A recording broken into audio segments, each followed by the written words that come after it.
João de Camargo, conhecido popularmente como Nhô João de Sorocaba, constitui um exemplo emblemático da emergência de sujeitos históricos subalternizados no contexto da transição do Brasil escravocrata para a ordem republicana.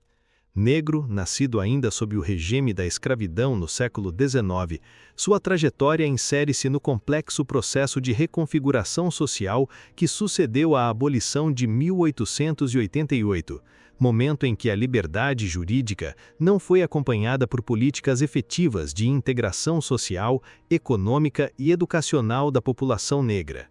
A experiência histórica de João de Camargo não pode ser compreendida como um fenômeno isolado de religiosidade popular, mas como expressão concreta das tensões raciais, institucionais e simbólicas que marcaram o pós-emancipação no interior paulista. A cidade de Sorocaba, no final do século XIX e início do XX, vivia transformações econômicas e urbanas significativas, integrando-se aos circuitos do capitalismo agrário e posteriormente industrial.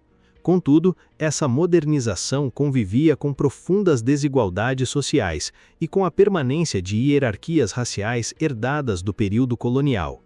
A população negra libertada encontrava-se majoritariamente excluída do acesso à terra, ao trabalho formal estável e à escolarização.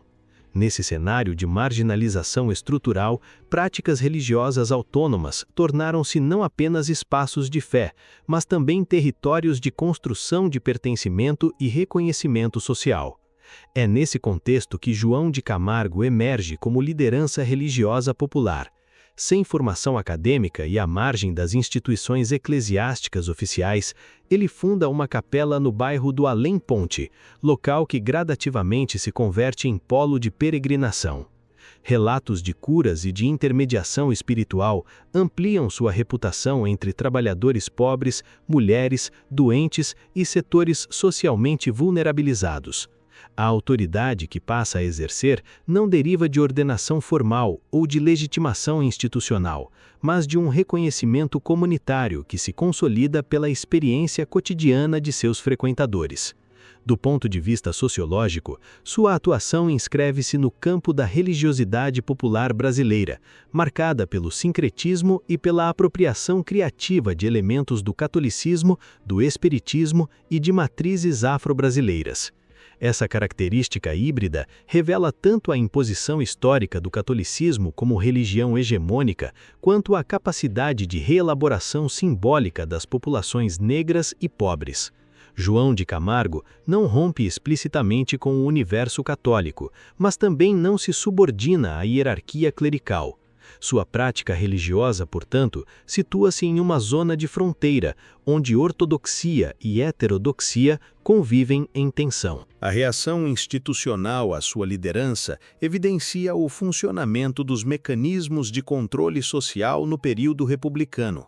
Processos e acusações de curandeirismo refletem não apenas disputas religiosas, mas a tentativa de enquadrar juridicamente práticas consideradas desviantes da racionalidade moderna que o Estado buscava afirmar. A criminalização do chamado curandeirismo no início do século XX deve ser entendida à luz de um projeto civilizatório que associava progresso à ciência e via com suspeita manifestações espirituais populares, sobretudo quando protagonizadas por sujeitos negros. Assim, as perseguições enfrentadas por João de Camargo revelam um entrelaçamento entre racismo estrutural e controle institucional da fé. Ao mesmo tempo, sua crescente popularidade demonstra que as camadas populares encontravam em sua liderança algo que as instituições oficiais não ofereciam: acolhimento, escuta e reconhecimento simbólico. A capela, fundada por ele, funcionava como espaço de sociabilidade e de reorganização subjetiva em um ambiente urbano que frequentemente reproduzia exclusões. Nesse sentido, a figura de Nhô João pode ser analisada como mediador simbólico entre o sagrado e uma população socialmente desamparada. Sua autoridade espiritual operava como mecanismo de reconstrução de dignidade em um contexto de precariedade material. A morte de João de Camargo em 1942 não encerra sua presença histórica. Pelo contrário, inaugura um processo de consolidação memorial que o transforma em santo popular. A continuidade das peregrinações ao seu túmulo e a circulação de narrativas de milagres indicam a permanência de sua influência no imaginário local. Tal processo confirma uma dinâmica recorrente na história social brasileira. Lideranças populares frequentemente marginalizadas em vida são posteriormente incorporadas como patrimônio cultural ou memória devocional. Analisar João de Camargo como sujeito histórico implica reconhecê-lo não apenas como personagem religioso, mas como agente inserido em disputas de poder, raça e legitimidade. Sua trajetória explicita as contradições de uma sociedade que proclamou a igualdade formal, mas manteve estruturas profundas de exclusão racial.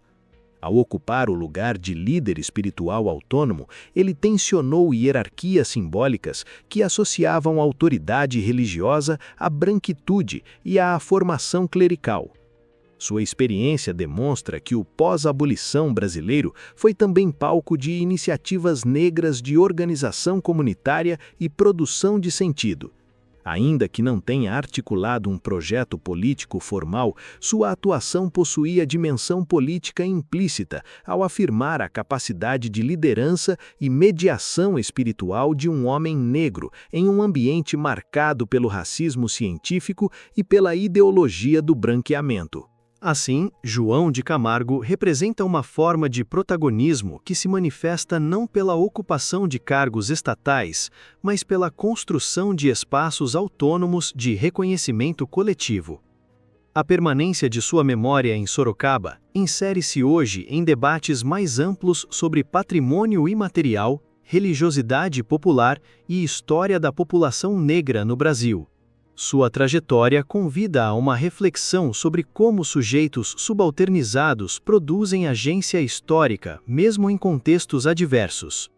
Ao analisar Nhô João de Sorocaba sob perspectiva histórica e social, torna-se evidente que sua importância transcende o campo da devoção. Ele é expressão das estratégias de sobrevivência, resistência simbólica e reconstrução identitária elaboradas por descendentes de escravizados em um país que, após a abolição, continuou a lhes negar igualdade substantiva. Desse modo, João de Camargo não deve ser compreendido apenas como figura folclórica ou personagem da tradição oral local, mas como sujeito histórico cuja trajetória ilumina as complexas intersecções entre raça, religião e poder na formação da sociedade brasileira republicana.